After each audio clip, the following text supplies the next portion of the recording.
तो देखिए लगातार तस्वीरें हम आपको दिखा रहे हैं कि लोगों के आने का सिलसिला जारी है और एक मिट्टी देने की जो रिवाज होता है वो अब किया जा रहा है और कम से कम 100 से ज्यादा लोगों की संख्या रखी गई है। प्रशासन की तरफ से इजाजत दी गई है, इसलिए व्यवस्थाएं भी उसी प्रकार से है। जगह जगह पर आप देख सकते हैं कब्रिस्तान के बाहर भी बड़ी संख्या में पुलिस बल तैनात किया गया है और कब्रिस्तान के अंदर भी पुलिस कर्मियों को लगाया गया है, महिला पुलिस कर्मियों को लगाया गया है, क्योंकि इन रीति रिवाजों में महिलाएं भी शामिल हो रही है तो कोई भी अव्यवस्था ना दिखाई दे, इसलिए जगह जगह पर पुलिस तैनात है। देखिए पूरे मोहल्ले से जहां पर इनका पुश्तैनी घर था, अतीक का, अशरफ का, वहां से जो लोग हैं वो मिट्टी देने के लिए आ रहे हैं और थोड़ी देर में अंतिम संस्कार की जो प्रक्रिया है वो पूरी की जाएगी। मोइन लगातार अपडेट हमें दे रहे हैं। मोइन, जो लोग हमें इस वक्त दिखाई दे रहे हैं जो मिट्टी देने पहुंच रहे हैं, ये परिवार के लोग हैं या मोहल्ले के लोग हैं?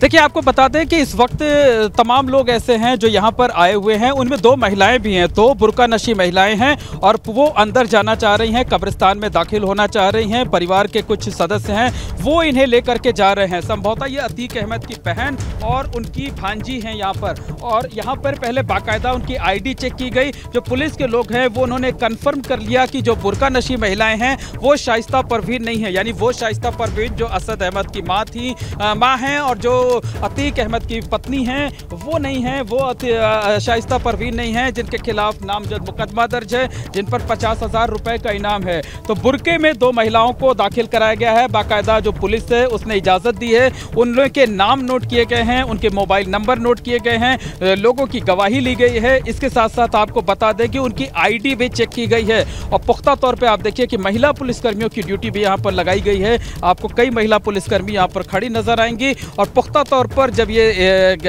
पता कर लिया गया, कंफर्म कर लिया गया कि जो महिलाएं हैं वो शाइस्ता परवीन नहीं हैं, तो उन्हें अंदर जाने की इजाज़त दी गई। वैसे अगर हम इस्लाम धर्म की बात करें तो जो महिलाएं होती हैं वो कब्रिस्तान में नहीं जाती हैं, लेकिन ये परिवार की महिलाएं हैं और जो शव है अतीक अहमद और अशरफ के जो जनाजे हैं वो घर पर नहीं ले जाए गए। जो गुस्ल की रस्म होती है या आखिरी बार चेहरा देखने की जो रस्म होती है वो घर पर ही की जाती है, तो घर पर जो शव है वो नहीं ले जाए गए। इसी वजह से इन महिलाओं को यहाँ लाया गया है। और हमारे बाईं तरफ हम अपने कैमरा सहयोगी अनुराग द्विवेदी से कहेंगे कि धीरे धीरे से जिस जगह पर हम खड़े हैं वो आगे बढ़ने की कोशिश करें और जो सामने की मस्जिद है उसको थोड़ा नजदीक से दिखाने की कोशिश करें। तो अगर हम वहां से दिखा पाने की कोशिश करते हैं तो जो सामने की मस्जिद है वहीं पर आप देखिए कि लोगों की भीड़ दिखाई दे रही होगी, लोगों का जमावड़ा दिखाई दे रहा होगा, वहीं तक ये महिलाएं जाएंगी, ये उसके आगे नहीं जाएंगी। तो जब गुस्ल की रस्म हो जाएगी, यानी जब नहला लिया जाएगा, शवों को पवित्र कर दिया जाएगा, जब सफेद लिबास में लपेट दिया जाएगा, यानी जब कफन पहना दिया जाएगा, तो उसके बाद आखिरी बार इन दोनों महिलाओं को अतीक और अशरफ की सूरत दिखाई जाएगी। यानी जो परिवार की महिलाएं हैं वो अतीक और अशरफ की सूरत आखिरी बार देख पाएंगी। उसके बाद ये महिलाएं चाहें तो वापस घर को जा सकती हैं और चाहें तो यहीं मस्जिद के बाहर बैठ करके इंतजार कर सकती हैं जो परिवार के पुरुष सदस्य हैं उनका, ताकि वो लोग जब आएँ तो वो साथ में ही उनके जा सकें। और इस वक्त यहाँ पर जो कसारी मसारी का कब्रिस्तान है वहाँ किस तरीके के सुरक्षा इंतजाम किए गए हैं ये हम आपको दिखाना चाहते हैं। देखिए ये गेट नंबर 1 है, इसी गेट नंबर 1 से लोगों को एंट्री दी जा रही है। जो शव वाहन है, जिस शव वाहन पर रखकर अतीक अहमद और अशरफ की डेड बॉडी को लाया गया था वो इसी गेट से लाया गया था। जो तमाम लोगों को एंट्री दी गई वो इसी गेट से एंट्री दी गई। और ये पूरा जो कब्रिस्तान का गेट नंबर 1 है छावनी में तब्दील है। पुलिस के लोग आपको दिखाई देंगे, इसके साथ साथ PSC के जवान दिखाई देंगे, सेंट्रल फोर्स के भी लोग आपको देखिए ये नीली वर्दी में यहाँ पर तैनात हैं, मुस्तैदी के साथ पिछले कई घंटों से ड्यूटी दे रहे हैं। और सुबह के वक्त जब हम आए थे यहाँ पर तब भी हमने दिखाया था कि किस तरीके से यहाँ के जो सुरक्षा व्यवस्था है वो इन नीली वर्दी वाले जो RAF के जवान हैं उनके हवाले है। तो पूरा जो कब्रिस्तान के बाहर का इलाका है वो पूरी तरीके से छावनी में तब्दील है। जिधर आपकी नजर जाएगी आपको खाकी वर्दी में, नीली वर्दी में जो पुलिस के लोग हैं, जो दूसरी सुरक्षा एजेंसियों से जुड़े हुए लोग हैं वो आपको यहाँ पर नजर आएंगे। मीडिया के कैमरे चलते हुए नजर आ रहे हैं, सामने लाइट्स जली हुई हैं मीडिया के कैमरों की, वो आपको नजर आएंगी। उसके अलावा किसी भी शख्स को यहाँ पर पास फटकने की भी इजाज़त नहीं दी जा रही है। तकरीबन आधा किलोमीटर पहले ही ये पूरा इलाका जो है वो बैरिकेड कर दिया गया है और किसी भी पैदल शख्स को भी आने जाने की इजाज़त नहीं दी जा रही है। और बाकायदा पुलिस की गाड़ियों से ये अनाउंस किया जा रहा था कि लोग बेहद ज़रूरी होने पर ही घरों से बाहर निकलें और अगर ज़रूरी ना हो तो घर के अंदर ही रहें, घर से बाहर कतई ना निकलें, क्योंकि धारा 144 लागू है। अगर वो 4 से ज़्यादा लोग इकट्ठे होंगे तो उन उनके खिलाफ कार्रवाई की जा सकती है, उन्हें पाबंद किया जा सकता है। तो जिधर भी आपकी नज़र जाएगी आपको इसी तरीके से खाकी वर्दी, नीली वर्दी में लोग दिखाई देंगे और पूरा का पूरा ये जो इलाका है वो छावनी में तब्दील है। छावनी में दो वजहों से तब्दील है।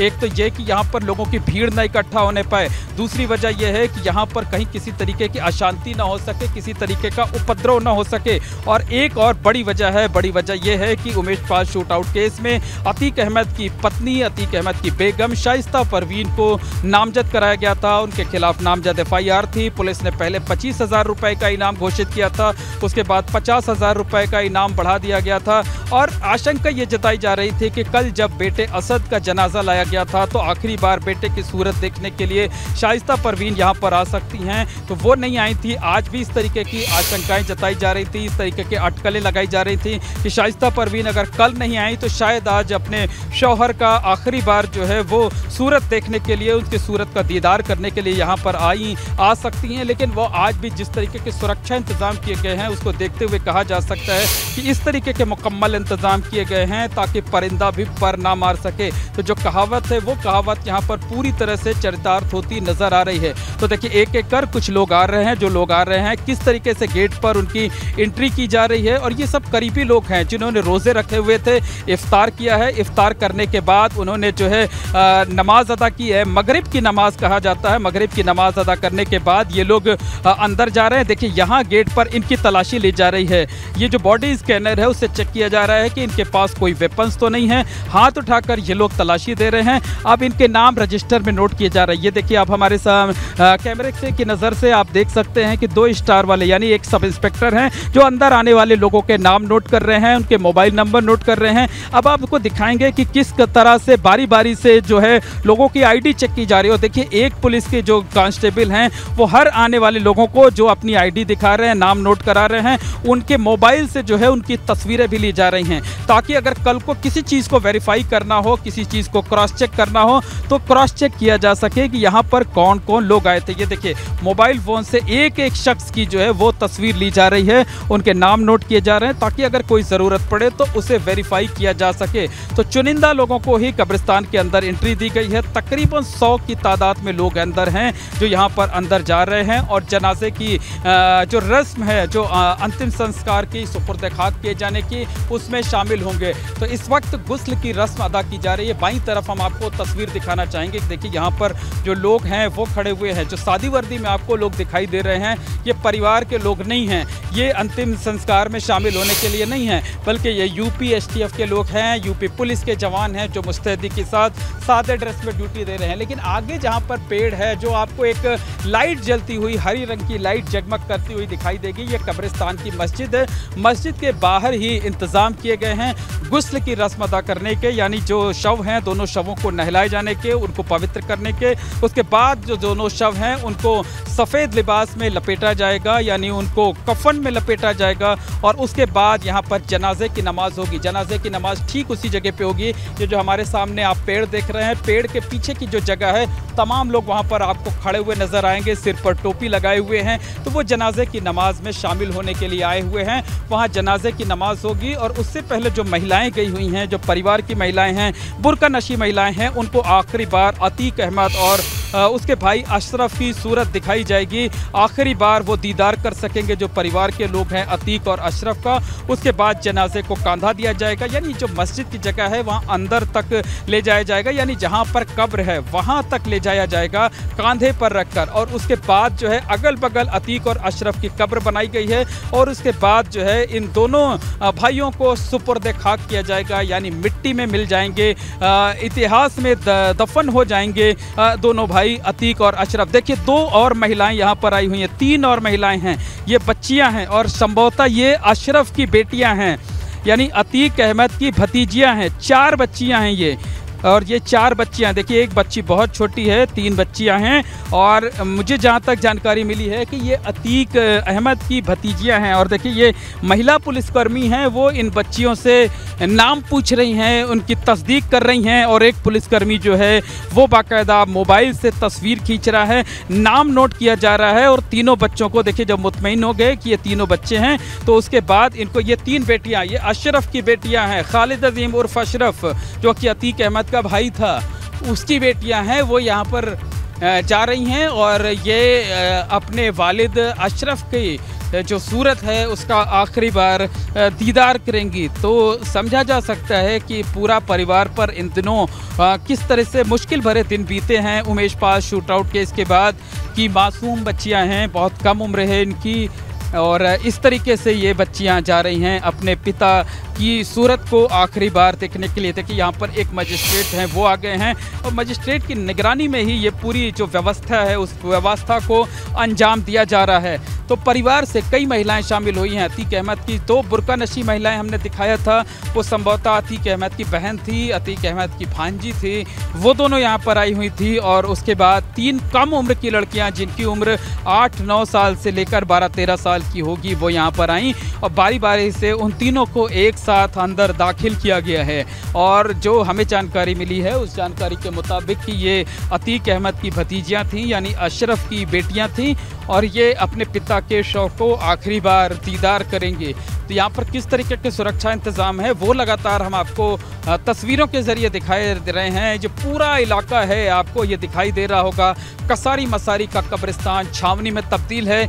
यहाँ पर इस तरीके के सुरक्षा इंतज़ाम इससे पहले कभी नहीं देखे गए, कभी लोगों ने कल्पना नहीं की थी कि इस तरीके के सुरक्षा इंतज़ाम रहेंगे। इस तरीके से ये पूरा का पूरा इलाका छावनी में तब्दील रहेगा और इस तरीके की व्यवस्था अकेले यही देखने को नहीं मिल रही है, बल्कि यहाँ से आधा किलोमीटर दूर जो रास्ते हैं उन्हें बैरिकेड कर दिया गया है। वाहन छोड़ दीजिए, पैदल भी किसी को आने की इजाज़त नहीं दी जा रही है। जो वही लोग यहाँ पर सिर्फ आ पा रहे हैं जो परिवार के सदस्य हैं, करीबी रिश्तेदार हैं, या जिनको जो जनाजे की रस्म है उसमें शामिल होना है, तो वही लोग यहाँ पर आ पा रहे हैं। तो पूरा इलाका छावनी में तब्दील है, पैदल भी कोई नहीं आ पा रहा है। और अब तक हमारा अनुमान है कि अब तक 100 की तादाद में जो लोग हैं वो दाखिल हो चुके हैं। तो अतीक अहमद और अशरफ को गुस्ल कराए जाने की जो रस्म है वो निभाई जा रही है और अब से कुछ देर के बाद वो सफ़ेद लिबास में दोनों को लपेटा जाएगा। बाहर बाई तरफ देखिए कि बड़ी तादाद में तकरीबन 100 की संख्या में लोग मौजूद हैं वहाँ पर कंधे को कंधा देने के लिए, जनाजे को कंधा देने के लिए जो परिवार की महिलाएं थी और अशरफ की जो बेटियां थी। अगर हमारे कैमरा सहयोगी अनुराग दिखा सकते हो तो ये जो दाहिनी तरफ पेड़ के सामने की जगह है वहाँ से हम दिखा सकते हैं कि देखिए ये इस जगह पर जो सर्किल बना हुआ है वहाँ पर ये सब लोग किनारे की तरफ खड़ी हुई हैं, नम आँखों के बीच अपने परिवार के सदस्यों को, यानी जो परिवार के 2 पुरुष सदस्य थे, सबसे बड़े परिवार के मुखिया थे अतीक अहमद, उसके बाद दूसरे नंबर के सदस्य अशरफ थे, उनकी आखिरी बार सूरत देंगी, उनको आखिरी बार विदाई देंगी। और कुछ दिनों पहले तक उन्होंने शायद कल्पना भी नहीं की होगी कि इस तरीके के दिन परिवार को देखने पड़ेंगे उमेश पाल शूटआउट केस के बाद। तो लगातार यहाँ पर किस तरीके की व्यवस्थाएं हैं, किस तरीके के अरेंजमेंट है, किस तरीके से पूरा इलाका छावनी में तब्दील है, ये हम आपको लगातार दिखा रहे हैं। और देखिए यहाँ पर बाईं तरफ एक बार फिर से तस्वीर दिखाना चाहेंगे कि जहाँ पर आप हरे रंग की लाइट देख रहे हैं, शायद वो पेड़ एक बड़ा सा है, उसकी वजह से हमें तस्वीरें दिखा पाने में थोड़ी दिक्कत हो रही होगी, समझा नहीं पा रहे होंगे हम। लेकिन यहाँ पर आपको बताते हैं कि यहीं पर गुस्ल की रस्म अदा की जा रही है, यहीं पर सफ़ेद लिबास में लिपटाया जाएगा। उसके बाद लोगों को जो है, जो परिवार की महिलाएं हैं या जो बाकी पुरुष सदस्य हैं, वो आखिरी बार अतीक अहमद और अशरफ की सूरत देख सकेंगे। और उसके बाद जनाजे की नमाज होगी, कांधा दिया जाएगा और फिर सुपुर्द खाक कर दिया जाएगा, यानी इतिहास का हिस्सा हो जाएंगे अतीक और अशरफ। बिल्कुल। और मोइन, मैं तो अपने दर्शकों को ये जरूर बताना चाहूंगी कि वो अतीक अहमद जिसने प्रयागराज में ही अपनी माफियाई की शुरुआत की, अपने सियासी सफर की शुरुआत की, उसी प्रयागराज में उसका अंत होता है। वो अतीक अहमद जो 17 साल की उम्र से खूनी खेल शुरू करता है, 61वें साल में पहुंचकर उसका अंत खूनी होता है। ये तस्वीरें देख रहे हैं इस वक्त दर्शक, और देखिए जिस अतीक अहमद ने अपना दहशत का साम्राज्य खड़ा किया, उस अतीक अहमद को किस तरीके से अब से कुछ ही देर में वो मटिया मेट हो जाएगा, सुपुर्दे खाक हो जाएगा, उसकी तस्वीरें हमारे दर्शक इस वक्त देख रहे हैं।